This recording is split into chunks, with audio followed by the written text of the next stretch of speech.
और अल्लाह माफ करे, एक भाई गुंजाइशदार है, दूसरा गरीब है, और 40वां आ जाए या 20वां या 10वां, है ना, तो होता क्या है, जिसने बनवाया है ना वो बैठ जाता है देख के पास और कह रहा कारी नासिर ये मत समझियो कलवा ने बनवाया, सारा मेरा ही है,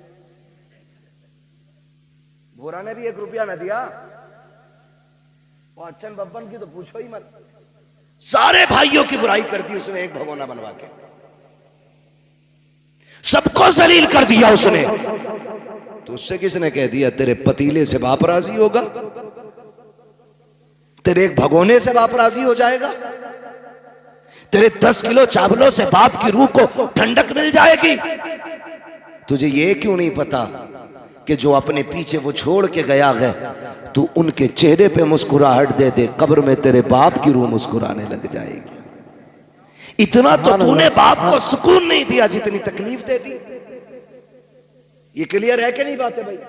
ये सारी चीजें हमारी कौम के अंदर हैं। दिखावा, दिखावा, मैयत होती है ना, औरतें मरने वाले के कपड़ों से लिपट के हाय माफ कर जा, शोहर की कब्र खाट के पास बैठ के हिला दी पूरी चारपाई, माफ कर जाइयो, तो जुमले कहने का टाइम ना मिला, अब तो माफ कर जाइयो, अस्पताल में थे मैं नहीं आ सकी, मुझे माफ कर देना। मेरी बहन जरा दिल पे हाथ रख के बता, मरने के बाद रोने से क्या नतीजा? ये तुझसे कहता था पर्दा कर तो कहती थी औकात में रहना, ये तुझसे कहता था मेरी फर्मा बरदारी कर, तू जवाब देती थी मैं तेरे बाप की नौकरानी रही हूँ। ये कहता था हया कर अपना जेवर बना, तू ये कहती थी जबान लिमिट में रख। आज जब ये दुनिया से चला गया है तब तुझे माफी का ख्याल आ रहा है। गैरत क्यों न की आई? तेरी औकात क्या है, तेरी हैसियत क्या है? काश तूने जीते जी अपने शोहर से माफी मांगी होती। क्यों माफी मांगेगी? तेरी नाक कट जाती है और तुझे बताऊं जिंदगी कैसे गुजारी जाती है। तुझे लेके चलता हूं अली की चौखट पे। कौन अली है? जिसके बेटों को शहीदों का इमाम बनाया गया, जिसकी बीवी को जन्नती औरतों की सरदारी दी गई है। खुदा की कसम अली वो है जो खुद वलियों का इमाम बन के तशरीफ लाया है, खुद वलियों का इमाम है, बेटे शहीदों के इमाम है, बीवी जन्नती औरतों की सरदार है। बताओ तो सही, किसी एक घर में एक मुखिया होता है, परिवार की मौज आ जाती है, एक मंत्री होता है, इलाके की मौज आ जाती है, उस घर की अजमतों का क्या कहना जिसमें एक नहीं बल्कि पांचों के पांचों अजमतों रिफातों के निशान है। हसन हुसैन अजमतों वाले, अली और फातिमा अजमतों वाले, और खुद मेरा नबी कौन देता है देने को मुंह चाहिए, देने वाला है सच्चा हमारा नबी। इतनी अजमतों वाले ली खमसतुन उतफी बिहा हर्रल वबाइल हाकिमा अल मुस्तफा वल मुर्तजा वबना गुमा वल फातिमा। इतनी अजमतों वाले लोग जिस घर के अंदर रहते होंगे, बताओ उस घर की अजमत का आलम क्या होगा। खुदा की कसम चलो चौखट पे लेके चलता हूँ। आज तेरी बेटी कोई डॉक्टर की बेटी है, कोई किसान की बेटी है, कोई इंजीनियर की बेटी है, कोई मजदूर की बेटी है, आज कोई मोहम्मद रसूलुल्लाह की बेटी नहीं है, कोई अबू बकर की बेटी नहीं है, आज कोई हैदर कल्लार की बीवी नहीं है, हसनैन करीमैन की माँ भी नहीं है। दावे के साथ कहता हूँ इतनी अजमतों वाली अब सुबह क़यामत तक खातून नहीं आएगी। तमाम अहले सुन्नत का इस बात पर मुत्तफिका फैसला है, कायनात में सारी औरतों में सबसे अफजल जात खातून जन्नत सैयदा फातिमा ज़हरा की जात है। कौन खातून जन्नत? खुदा की कसम जिसके लिए मेरे नबी ने कहा था मेरी फातिमा मेरे जिगर का टुकड़ा है, जिनकी विलादत की खुशखबरी लेके मेरे नबी की चच्ची आई है, जैसी खबर देने आई है चेहरा उदास है। मेरे नबी ने कहा था चच्ची बात क्या है? का प्यारे मेरी तमन्ना थी खुदा तुम्हें चांद सा बेटा अता करे, मैं खबर लेके आऊं और तुम मुझे इनाम से नवाजो, लेकिन अफसोस रब ने बेटा नहीं बेटी दी है। इतना सुना मेरे नबी उठ के खड़े हो जाते हैं, फरमाते उदास ना हो, जब कोई बेटे की मुबारकबाद पे सोना चांदी देता है, हीरे जवाहिरात देता है, सुनो चच्ची तुम मेरी बेटे की खुशखबरी लाई हो, मैं तुम्हें जन्नत की बशारत दे रहा हूँ, तुम्हें जन्नत की खुशखबरी दे रहा हूँ। वो फातिमा जिसकी विलादत पे मेरा नबी जन्नत बांट दे, उस खातून को खातून जन्नत कहा जाता है, फातिमा ज़हरा कहा जाता है। मेरे नबी घर तशरीफ लाए, बेटी को सीने से लगाया, खदीजतुल कुबरा ने कहा था आका नाम क्या रखना है? मेरे नबी फरमाते हैं मैंने इसका नाम फातिमा रख दिया है। फातिमा किसको कहा जाता है? फातिमा वो है जिसको देख के आग बुझाया करती है, उसको फातिमा कहते हैं, आका कहते हैं। मैंने बेटी का नाम फातिमा इसलिए रखा है, जब ये पुलसराज से गुजरने लगेगी जहन्नम की आग ठंडी पड़ने लग जाएगी। और बता तो सही, जिसकी बेटी की कदमों की बरकत से जहन्नम की आग बुझ सकती है, उस नबी की दुआओं से जहन्नम ठंडी क्यों नहीं हो सकती है? मेरे इमाम ने कहा था, अल्लाह का जहन्नम अब भी न सर्द होगा, रो रो के मुस्तफा ने दरिया बहा दिए हैं। आओ मैं तुम्हें उस बेटी की कहानी बताऊं। आज मरने के बाद शौहर का गला खींचती है, कपड़े खींच के कहती है, प्यारे माफ कर जा, मेरी बहन माफी मांगनी है तो जीते जी माफी मांग लो। तुम नहीं जानती हो, खातूने जन्नत सैयदा तैयबा ताहिरा आबिदा जाहिदा तकिया नकिया जकिया राकिया साजिदा कारिया हाफिजा आलिमा फाजिला मुफ्तिया सैयदा फातिमा ज़हरा रज़ी अल्लाह ताला अन्हा आप हजरत अली के साथ जिंदगी गुजार रही हैं। तारीख का ये बात भी आपको बता दो कि पूरी जिंदगी में हजरत अली की हैसियत से ज्यादा कोई सवाल खातून जन्नत ने नहीं किया था। ये बात मेरे नबी ने चलते चलते कही थी, फातिमा ससुराल जा रही हो, आज तक बाप की ताबेदारी रही, आज के बाद अली की ताबेदारी करनी है। मेरे अली से ऐसी चीज मत मांग लेना जो मेरा अली न दे सके। पूरी जिंदगी खातून जन्नत ने कोई ऐसी चीज नहीं मांगी जो हजरत अली की ताकत पे बोझ बन जाती। अल्लाह अकबर। इस सब्र के साथ जिंदगी गुजारी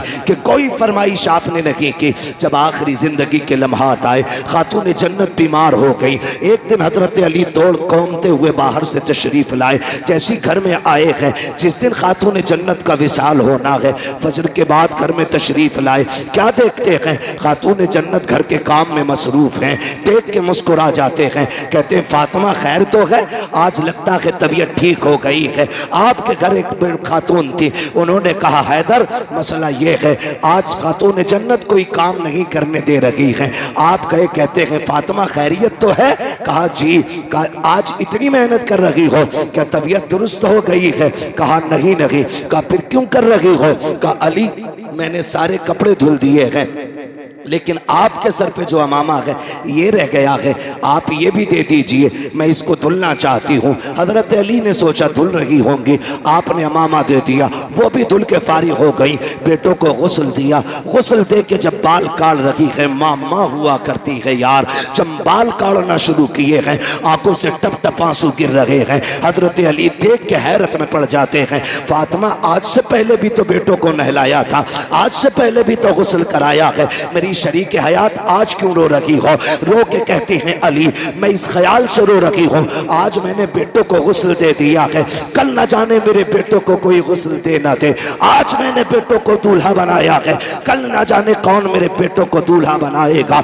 इतना सुनना है। हजरत अली करीब आ जाते हैं, फातिमा क्या कह रही हो? कहा अली आज मेरा दुनिया से जाने का वक्त आ गया है। इतना सुना हजरत अली की आंखों में आंसू आ जाते हैं। फातिमा भी दिन कितने गुजारे हैं, अभी जी भर के साथ नहीं रहे हैं, इतनी जल्दी जाने की बात कर रही हो? कहा जी फाली आज मैं तहज्जुद की नमाज के बाद मुसल्ले पे बैठी थी, थोड़ी देर को ऊँग लग गई, मेरे ख्वाब में मेरे ना बाबा तशरीफ लाए, मैंने देखा आका आए हैं, मेरा हाथ पकड़ के कहते हैं फातिमा आज सहरी तुमने अली के दस्तरखान पे खाई है, इफ्तारी मेरे दस्तरखान पे करनी है। अली लगता है मेरे जाने का वक्त आ गया है। अल्लाह अकबर। जिंदगी की बात देखो तो सही। आप उठे गए, हजरत खातून जन्नत ने हाथ पकड़ा, काली चंद बातें करनी है, वक्त कम है, मुझे इजाजत दी जाए। हजरत अली कहते फातिमा पूछो करना क्या है बताओ। आपने शहजादों को बुलाया, कहा बेटा जल्दी करो, नाना के मजार पे जाओ, जाके माँ के लिए दुआ करके आओ। शहजादे गए माँ का सलाम पेश करने के लिए। इधर खातून जन्नत सैयदा तैयबा ताहिरा आबिदा जाहिदा हजरत फातिमा ज़हरा ने हाथ पकड़ा हजरत अली का, सहन से लेकर के कमरे में तशरीफ लाई है। बिस्तर पर बैठते हुए कहती हैं अली जरा बैठ जाइए। हजरत अली बैठ जाते हैं। उसके बाद खातून जन्नत कहती हैं अली आज तक कुछ नहीं मांगा, आज मांगना चाहती हो? कहा फातिमा मांगो, क्या मांगना चाहती हो? हजरत खातून जन्नत ने अपनी झोली फैलाई है, कहा अली आज तक मैंने कुछ नहीं मांगा, जो मांगूंगी दिया जाएगा। हजरत अली कहते हैं फातिमा मेरी यही तो हसरत थी, काश फातिमा कुछ मांगे और मैं उसको दूं। मुझसे फातिमा सवाल सवाल करे, मैं उसके लिए कुर्बानी पेश करूं। हजरत खातून जन्नत कहती हैं, झोली फैला के कह रही हैं, अली इतने साल आपके साथ गुजारे हैं, मैं आज आपसे माफी चाह रही हूं। का किस चीज की माफी? का कोई कमी हो गई हो तो माफ कर देना। इतना सुनना था हजरत अली की चीख निकल जाती है, रो के कहते हैं, फातिमा इतने साल जिंदगी गुजारी, आज तक कभी कुछ नहीं मांगा, मेरी फातिमा किस खता की बात कर रही हो, किस कमी की बात कर रही हो? का अली मैं बीवी हूं, आप शोहर हो सकता है कभी आपने खाना बनाने का हुक्म दिया हो, मुझे बनाने में ताखीर हो गई हो, आपने कपड़े धुलने दिए हो, किसी वजह से कपड़े धुलने में ताखीर हो गई हो, ए अली कोई खता हो गई हो, कोई दर को गुजर कर दिया जाए। हजरत अली की चीख निकल जाती है, कहते हैं फातिमा बता तो सही, इतने साल मेरे साथ गुजारे, तू भी बता मुझसे राजी है कि नहीं? का अली मुझे डर लग रहा है कहीं कयामत में ऐसा ना हो कि महबूब के सामने नजरें न उठा सकूं, कहीं शिकायत न कर देना कि आपकी फातिमा मेरी खिदमत न कर सकी। हजरत अली रो के कहते हैं, फातिमा डर तो मुझे लग रहा है कहीं नबी ये ना कह दे मैंने जिगर का टुकड़ा तुझे दिया था, पता कितनी खिदमत की मेरे फातिमा की, ए अली मुझे माफ कर दे। अली कह रहे हैं, फातिमा तुम बताओ मुझसे राजी हो कि नहीं? ये खूबसूरत रिश्ता कहीं देखा हो तो बताओ, ये प्यारे तरीके जिंदगी के तुमने देखे हो तो बताओ। आज तलाकों पर झगड़े पे इतनी नौबत आ जाती है, औरतें जहर खा के मर जाती हैं, फांसी पे लटक जाती हैं, मैके वाले आकर के झूठे सच्चे मुकदमे लगा देते हैं। तुम्हें खुदा का वास्ता किसी की जिंदगी पर झूठा सितम न करना। अगर तेरी बेटी ने खुद फांसी लगाई है तो ससुराल वालों को न फंसाना, इसलिए कि आज की अदालत की आंखों पे पट्टी हो सकती है, लेकिन जो तराजू कयामत में लगेगी, खुदा की कसम न उससे कल कुछ छुपा था न आज कुछ छुपा है, न सुबह कयामत में उससे कुछ छुपाया जा सकता है। नारे तकबीर, नारे रिसालत, नारे वसीयत, मसलके आला हज़रत ख्वाजा के हिंदुस्तान, मवती का सुन्नी मुसलमान हजरत अल्लामा मुफ्ती हम्माद रजा साहिब किबला जिंदाबाद जिंदाबाद। क्या क्या क्या ये बीमारी नहीं बढ़ गई है? आए दिन देखो अखबार में फांसी खुद लगाती हैं और फंसते ससुराल वाले। मरना नहीं है हमें क्या?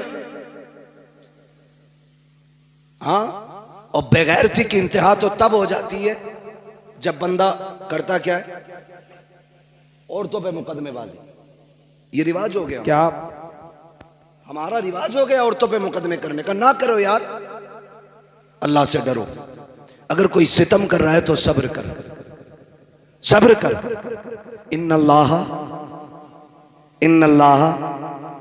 लगभग सभी को आयत याद होगी ना। अल्लाह, मेंबर वाले ना बोले माशाल्लाह, मवतिया के वो दीवाने हैं कि ये खेत में काम करने वाले भी इस तर्जमे को जानते। अल्लाह सलामत रखे। अल्लाह सब्र करने वालों के माशाल्लाह सभी को याद है ना, सब्र करें फिर देखें मदद आती है कि नहीं। लोग कहते हैं फला बड़ा नेक है यार, इतना सितम हो रहा है। ओ भाई, जब तुम हांडी खरीदने जाते हो तो बजा बजा के देखते हो कैसी आवाज निकल रही है ना? अगर तुम हांडी को बजा के देखते हो कच्ची है कि पक्की, तो तुम हांडी बिना बजाए नहीं लेते, फिर रब बंदे को इतनी जल्दी कैसे दे दे, है ना? वो भी जमाने को ठोक बजा के दिखाता है कि मैंने जो इसे दिया है ना, बिला वजह नहीं दिया, इसने करबला में खानदान लुटाया है, इसलिए मैंने इसको जन्नत का मालिक बनाया है, ताकि कोई उनकी सरदारी पे एतराज ना कर सके। पहले वो सब्र के जलवे दिखाता है और फिर अजर के जलवे दिखाता है। सब्र कैसा? 72 लाशें करबला में है, एक बीमार पलटा और फिर जब अजर दिखाया, आज पूरी दुनिया सैयदों के दर की खैरात खा रही है। और हम तो फख्र से कहते हैं, तेरे टुकड़ों पे पले गैर की ठोकर पे न डाल, झिड़कियां खाए कहां छोड़ के सदका तेरा। हाँ, पहले साबिर बने, साबिर। और सब्र भी हर किसी का हिस्सा नहीं होता, इम्तिहान भी मुश्किल घड़ी होती है। ये अल्लाह सबको नहीं देता। अभी कारी नासिर साहब हजरत और ये तमाम लोग ना बिलग्राम शरीफ गए, सरकार उवैस मुस्तफ़ा वास्ती दामजिल्लाह, आप एक दिन फरमाने लगे बैठे बैठे, कहने लगे अगर सैयदों पे सितम ना होते तो हम मदीना क्यों छोड़ते, हमारा तो परिवार मदीने में है ना। जिनका घर मदीने में नहीं वो मदीने के लिए रोते हैं, तो जिनका आंगन मदीना रहा हो, जिनकी हवेली मदीने में हो, जिनकी वजह से मदीना मदीना बना हो, उन्होंने उस शहर को क्यों छोड़ा। तो उन्होंने कहा कि हर दौर में सैयदों का इम्तिहान रहा, हर दौर में आजमाइशें रही। हाँ, हर दौर में आजमाइशें रही, हर दौर में हम सताए गए, हर दौर में हमने हिजरत की। कहने लगे ये सब्र सैयदों ही का हिस्सा है, लेकिन कहते हैं शुक्र रब का कि हमें इस इम्तिहान में उसने मुब्तला किया। कितनी बड़ी बात कहते हैं सरकार उवैस मुस्तफ़ा वास्ती, फरमाते हैं कि शुक्र है उसका कि ये इम्तिहान हमारा हिस्सा बनाया गया है। का जितने जुल्म हुए हमने उतनी हिजरतें की, उतने सफर किए, और कहते हैं जहां जहां हम गए वहां वहां हुजूर का दीन लेके गए। तो ये आजमाइश भी बड़ी चीज होती है, ये सबको नहीं मिलती। आप अगर किसी मुश्किल घड़ी में फंस गए हैं तो फिर अपने रब को आवाज दें। किसको? अपने रब को आवाज दें। लेकिन रब को आवाज देता ही कौन है? पेट में दर्द उठे तो कहता हाय रे अब्बा, अब्बा आके कहता हाय रे डॉक्टर, डॉक्टर आला लगा के कहता हाथ फट गई, खत्म मसला। फिर कह रहा अल्लाह। सबसे लास्ट में वहां पहुंचा है जहां पहले जाना था, जहां पहले जाना था वहां बाद में गया। जब पहला झटका दर्द का उठाता कह देता या अल्लाह, खुदा की कसम वो है जो पत्थरों को जबान दे देता है, जो मुर्दों में जान डाल देता है। जिंदगी मौत उसके इशारों की मोहताज है, तूने उसे आवाज नहीं दी। हाय रे अब्बा। अब अब्बा क्या करे? अब्बा जिंदगी मौत का मालिक नहीं, अब्बा शिफा और बीमारी का मालिक नहीं, मालिक अल्लाह है। मालिक तो अल्लाह को पुकारने की आदत डाली, आदत डाली। हजरत सिद्दीक अकबर ने कहा आका दुश्मन पीछे आ गए, मेरे नबी ने फरमाया परेशान ना हो, अल्लाह हमारे साथ है। ये नहीं कहा था तदबीर हो गई है, हम छुप गए हैं, डर किस बात का, हम तो अंदर हैं। का फिक्र न करें, अल्लाह अल्लाह। कभी दुख हो ना ये कह के देखना अल्लाह मेरे साथ है, फिर देखना खुदा की कसम दुख पहाड़ बराबर भी हो ना तो चुटकियों में चले जाएंगे। चुटकियों में अपने रब से रिश्ते मजबूत करो, पक्की लगाओ मोहब्बत अपने रब से, पक्की लगाओ, फिर अजर मिलता है, फिर अजर मिलता है। कह रहे आप मदद ही नहीं आ रही, पहले बदर में निकलना। कैसे निकले? कुछ नहीं है। वो कहता लकड़ी लेके निकल, तेरी लकड़ी को तलवार बनाना ये हमारा काम है। तैयारी नहीं है बंदा, पहले ही पहले कह रहा जी दुआई क्या करें, जब उनकी ना हो रही कबूल तो हमारी कहां से हो जाएगी। पहले ही ठप्पा लगा रहे। सुने, ये हम लोग जो मांगने से नाराज हो जाते, कारी नासिर का 500 रुपए दे दियो भाई, है ना, हमने दे दिया। फिर ये कह दें 500 रुपए दे दो, अरे यार कारी साहब फिर दे दी। फिर ये तीसरी बार कहें 500 रुपए और चाहिए थे, तो हम क्या ही देंगे कि यार कुछ तुम भी हिल्ला पानी करो, हमारी जेब के पीछे क्यों पड़े। और चौथी बार अगर इन्होंने फोन कर दिया तो हम बोले बगैर ही काट देंगे, अरे यार इसका तो पेशा ही है।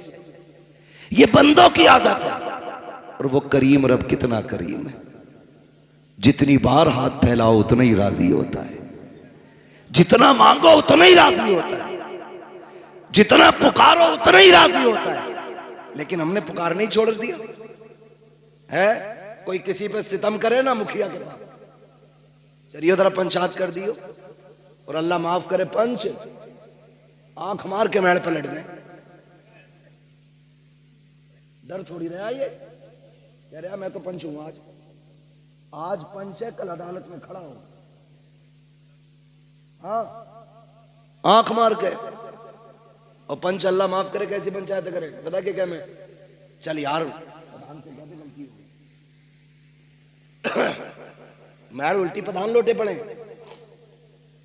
जिसकी कटी है उससे कहलवाया जा रहा, कहते गलती हो गई तो कहे साहब गलती हो गई, मैड सीधी कर लो। क्यों इतना सितम कर रहे हो यार, ये इस्लाम है, हम मुसलमान हैं, इसे इंसाफ कहते हो?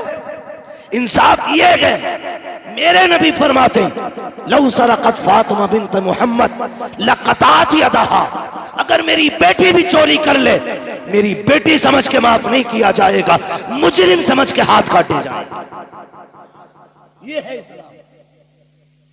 लेकिन भाग रहा मुखिया के दौरे, मुखिया जी मैडल लौट दी। पहली बार तो मुखिया उठता ही ना 8 बजे से पहले, 9 बजे आके कहता कौन था, 8 बजे आया था, मेरी नींद खराब करा दी। बे मनहूस, 4 बजे उठना था तुझे, 8 बजे उठ रहा। फिर मुखिया कह रहा वहां ट्रक पलट गया मेरा, वहां गाड़ी का टायर फट गया, कह रहा लग रहा किसी ने करवा दिया। सुन भाई, करवाया किसी ने नहीं, मेरे नबी ने हाथ उठा के कहा था अल्लाह मेरी उम्मत की सुबह के वक्त में बरकतें अता फरमा दे, तेरे लिए तो बरकतें सुबह के वक्त में रखी गई थी। तू मुखिया है, सरपंच है, दौलत वाला, पैसे वाला है, तू 9 बजे तक सोएगा तो बरकत नहीं मिलेगी। कहीं गाड़ी पलटेगी, कहीं टायर फटेगा, कहीं बिल्डिंग गिरेगी, कहीं हाथ टूटेगा, बचेगा कुछ नहीं। अगर बरकतें चाहते हो फजर में उठ जाया करो, खुदा की कसम बिना भीख मांगे अल्लाह तेरी नस्लों के गुजारे करा दे। सुभान अल्लाह, सुभान अल्लाह। असले फजर में उठना, असले फजर में उठना। उठते क्यों नहीं? इमाम उठाते तो कह रहे हर वक्त माइक पे बैठे रहो, जिसकी कहीं नहीं चलती वो इमाम पे चलाता आके। औरत जूता मार के कहती बाहर निकल फाड़ू, और इमाम साहब कह रहे मिट्टी साफ नहीं, तेरे बाप का नौकर है, ये इमाम है इमाम। मैं आपको एक बात बता दूं, आप मेरे हो, बड़े सीधे लोग हो, अल्लाह आपको सलामत रखे, अच्छे लोग हो। उम्मीद करता हूं इमाम के हक में भी बेहतर होगे, लेकिन फिर भी आगे के लिए बता रहा हूं, अगर आखिरत बचानी हो ना तो कुरान वालों से ना लड़ना, ये आपको बता के जा रहा हूं। आखिरत बचानी हो तो कुरान वालों से ना लड़ना, इसलिए कि ये किसी मुखिया, किसी प्रधान, किसी नेता के वारिस नहीं। ये जिस मुसल्ले पे खड़े होते हैं, ये मुसल्ला किसी नेता की विरासत नहीं, मदीने वाले मुस्तफा की विरासत होता है। ये मुश्किल काम भी होता है। ये कौन इमाम है आपके यहाँ के हैं कोई? ये भी इमाम है और ये भी इमाम है। आप 1 मिनट के लिए मुझे दिल पे हाथ रख के बताओ, अगर कोई इन्हें 1 घूंट शराब पीता देख ले, नमाज पढ़ेगा इनके पीछे? बोले बोले मुंह देख के डरे मत, नहीं पढ़ेगा ना। अगर 1 लुकमा हराम का खाते देख लो तो पढ़ लेगा कोई? अगर आपका इमाम सूद ले, ब्याज ले, रिश्वत ले, पढ़ोगे उसके पीछे? नहीं ना, क्योंकि आप भी ये चाहते हो जो मुसल्ले पे खड़ा हो उसका लुकमा पाक होना चाहिए, उसकी नीयत पाक होनी चाहिए, उसका रिस्क पाक होना चाहिए, उसका लिबास पाक होना चाहिए, उसका बदन पाक होना चाहिए, उसकी जबान पाक होनी चाहिए। आप तो ये चाहते हो, खुदा की कसम इनकी हिम्मत को सलाम, इन्होंने 5000 पे गुजारे किए लेकिन किसी से रिश्वत नहीं ली, इन्होंने 3000 में बच्चे पाले, किसी से ब्याज नहीं लिया, इन्होंने बच्चों को बुखार की जगह, दवा की जगह पानी पढ़ पढ़ के पिलाया, लेकिन किसी से हराम का रुपया नहीं लिया, चटनी से खा ली लेकिन हराम के मुर्गे नहीं खाए, इसलिए कि हमारी नमाजें मुसल्लम रखे। खुदा की कसम याद रखो, जिसकी नमाजें पक्की होती है उसकी दुआएं भी पक्की होती है, जिसकी नमाज सलामत होती है उसकी दुआएं सलामत होती है। जो सुभान रब्बी अल्लाह कहता है तो नमाज कबूल होती है, वही हाथ उठा देता है तो दुआएं कबूल हो जाती है। किसी इमाम का दिल न दुखाना, अगर उसकी दुआएं बचा सकती है तो उसकी बददुआएं तुम्हें बर्बाद कर सकती है। इसलिए मैंने कहा अगर आबाद रहना चाहते हो कुरान वालों से प्यार करो, ये दुनिया भी बेहतर हो जाएगी और आखिरत की जिंदगी भी बेहतर से बेहतर नजर आए। बेशक नारे तकबीर, नारे तकबीर, नारे रिसालत।